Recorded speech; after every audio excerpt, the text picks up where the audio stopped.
years old, I used to ride my blue Schwinn bicycle up to my dad's law office in small-town Iowa on my way to the public library, my bicycle baskets filled with books.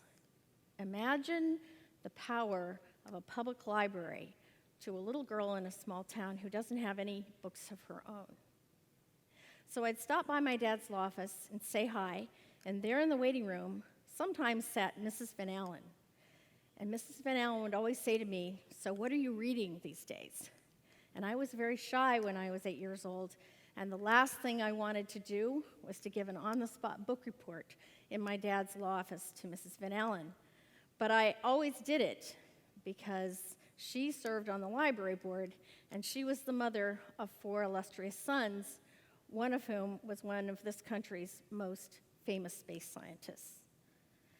And it took me years before I realized that it took Mrs. Van Allen, it took my parents, my mom and dad, my teachers, everyone in my community in Mount Pleasant, Iowa, to turn me into the avid reader that I became. And in fact, I came back to my hometown to teach for 25 years, and then I became the First Lady of Iowa, and I traveled all over the state from town to town, asking people young and old, "So what are you reading these days?" And I realized that I had turned into Mrs. Van Allen. And I was probably just as old and scary to them as I thought she was when I was 8 years old. So imagine how I felt when I had the opportunity to come to USAID to serve as Senior Advisor for International Education when I learned that one of our goals is to teach millions of children to read around the world. So come with me to Malawi, one of the 50 countries where USAID Education is working to end extreme poverty. In Malawi, it's the routine, the custom of the local mothers groups to sing visitors into the village. And on this particular day, the ambassador and I were coming to kick off a national reading program. And the mothers were singing in their local language, Chichewa. And their song said, "Invite the early grade reading activity into your homes and give it a seat." And in fact, these women invited us to their homes. They live in homes that are made of mud bricks with thatched roofs. Before the ceremony, they told us, "We so want our children to know that we care that they're learning to read. But we don't own one book. We don't own anything in our homes that has even one letter on it." So they decided to let their children write on the walls, and they invited a little boy forward to demonstrate. Now, I had an emotional moment because I remember coming home one day when our boys were little, and they had written all over the walls between their 2 bedrooms. And I had spent an angry hour with Mr. Clean removing all evidence of their handiwork. So what I saw in these women was that sense of community that Mrs. Van Allen embodies, that says, these are all our children. So in every classroom that I've visited for USAID, all over the world, what I found is empty bookcases, just like this one. No books in the classrooms. And if there is a school library, the books are often raggedy old books that people in other countries have discarded. They may be old chemistry textbooks or books that no child, no first grader could understand. And many of them are illustrated with pictures of little blonde girls riding tricycles down suburban streets. 250 million children in the world don't know how to read. 250 million children. Children need to learn to read so they can read to learn. This has implications for all of us, for our sense of security, for prosperity, and for the future of democratic societies. We all know that youth who know how to read are able to get a job and keep it, to support their families, to give back to their communities, and we all know the power of a good book to quality of life. So what we need is millions of books like this one, books in local languages with all different reading levels, in Chichewa and Hausa and Bimba and Urdu. We know, the research tells us that the best way to learn to read is in the language You were born hearing your mother sing to you, what we call mother tongue, or language of the playground. So what we need is books so that children can practice. Most children in the world today don't even own one textbook, and those who do need to practice, and in order to practice, they have to have easy-to-read, low-cost books like this one, so they can practice and become fluent so they can understand. Because if you can read in your mother tongue, then you can read in any language. So take a moment to think about how each of you learned to read. It wasn't magic. Well, maybe a little magic, but mostly it was science, and it required a teacher, a trained teacher, someone who had a degree in education or a degree in reading. My colleague, who's a reading teacher and a reading specialist, Rebecca Rhodes, says that getting to that first word is the hardest part of learning to read. It involves hearing rich language and new words. It involves learning the names of the letters and the sounds they make, putting those sounds together to make new words, discovering sentences and reading faster and faster and faster until all of a sudden those shapes on the page begin to make sense and you can read. In this country, at the end of second grade, the lowest 10% of our children are reading about 30 words per minute. In English, children begin to become fluent about 40 words per minute. At the upper end, the top 10% of our second graders at the end of second grade are reading about 142 words per minute, with most of our children somewhere in between. In Malawi, 96% of the children at the end of second grade, and this is true in most of the countries where we work, they are not yet to the first word. Now, we've worked really hard and we're making progress. We've created an assessment. We've trained teachers. We've published textbooks in local language. We've worked with ministries. We are making progress in Malawi. But to really understand how much more work we need to do, you need to come with me back to Malawi to the classroom of Anita Banda.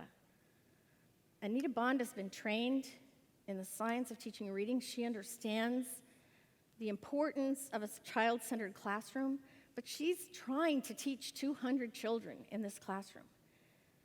She doesn't have enough pencils, she doesn't have enough books, she doesn't have enough chairs. In fact, her children are practicing writing their letters in the air. And outside of that classroom, there's another one like this under a tree, and next door the children are sitting on the floor with little nubbins of chalk writing in the cement. Just imagine what Anita Banda could do if she had the tools that she needs, a couple of trained assistants, and hundreds of books like this one, because each child between first and third grade needs to be exposed to at least 100 books at various reading levels. In contrast, come back with me to Iowa, to Van Meter, Iowa, where Kate Lamore is teaching my grandson, Jake, who's 6 years old, to read. Kate's classroom is word-rich, and every week she downloads from her computer a simple paper book like this one, just copy paper stapled together so that her 21 children can take them home to read with their families. Now, I heard Jake trying to teach his 4-year-old sister to read not too long ago, and he was imitating Mrs. Lamore, and he said, "Ella, this is the strategy. First of all, you have to tap out the letters, then you have to chunk them together, then you have to visualize, and then you look at the pictures, and then you can read." This is how it could be in Malawi, too, if we let technology help. We now have an open source software that's going to allow the whole education community around the world to start producing those millions of books that we need. What we want to do is to create a digital library in the cloud. Not in the clouds, in the cloud. We want to populate the bookshelves of a digital library with those millions of books. And as Jake would say, here's the strategy. This is what we have to do. We have to write the books, first of all. We have to illustrate them. we have to translate them, we have to upload them, download them, we have to publish them, and get them into the hands of children.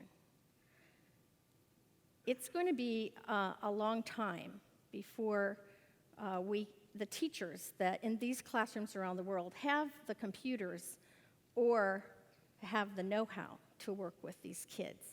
But we can help out, and this piece of software is a little bit of magic because this flash drive holds that open source software. And with this technology, we can all be heroes. It's a little bit of magic. Each one of us can change the life of a child because you can put this flash drive in any computer in the world, and with just a little bit of training, everyone can start writing these books. In fact, a couple months ago, we did our first workshop, the first of many we'll do around the world in Ethiopia, where local volunteers came together and started writing books for kids. And 2 weeks ago on the IU campus, we had a book hackathon, and we invited faculty and students, authors, illustrators. We invited the local community to join us. Even the mayor came on a Saturday morning to our book hackathon. We had a great time learning to use the technology and starting to write books for kids. So it's going to take a while for us to get this started, but we need your help. So if you're a college professor, imagine the power of this tool to let your students actually help us solve one of the biggest educational development problems we have right now. And if you're a student on this campus or some other campus, if you'd like to hold a book hackathon on your campus, please come see us. We'd be happy to help you get started. And if you belong to a community organization, to a faith-based organization, you own a private company, and you'd like to sponsor one of these book hackathons or one of the workshops we're holding, we would be delighted to have you partner with us. That would be great. And at the very least, sometime today or this weekend, if you would talk to somebody you know about what you learned here today, about how important it is for a child to learn to read so he or she can read to learn. And all of us can access the software right now and start producing books. So before I leave you, I'd like to take you back to Malawi and introduce you to a little girl named Martha. She's 7 years old. She's just learning to read. She's so shy that she can barely say her name above a whisper. She reminded me a lot of me when I was her age. And I asked the local reading specialist, Dr. Mike McCombie, who was with us, he grew up in this area, I said, how is Martha's life going to be different when she learns to read? And he said, look around you, you're surrounded by corn. I said, I know, I feel very comfortable here because these villages are very much like the ones that I grew up in. He said, she will be a farmer, but she's going to be a more prosperous farmer because she's going to read the extension information. She's going to grow better crops. And she'll be a healthier woman because she'll also read information about her health, and she'll probably space her children and have fewer of them. And he said, we also know, our research tells us that a woman who knows how to read, her children will live past 5 years old. And she will share that information with her community. And he said, for every year of education a girl has, her income goes up by 10%, and the gross national product of our country will go up as well. So I like to think that if we all together start building that digital library in the cloud and filling those bookshelves virtually, that someday Martha will be walking through her village on her way to a public library that maybe she helped create, stopping children along the way and saying, what are you reading these days? Thank you very much.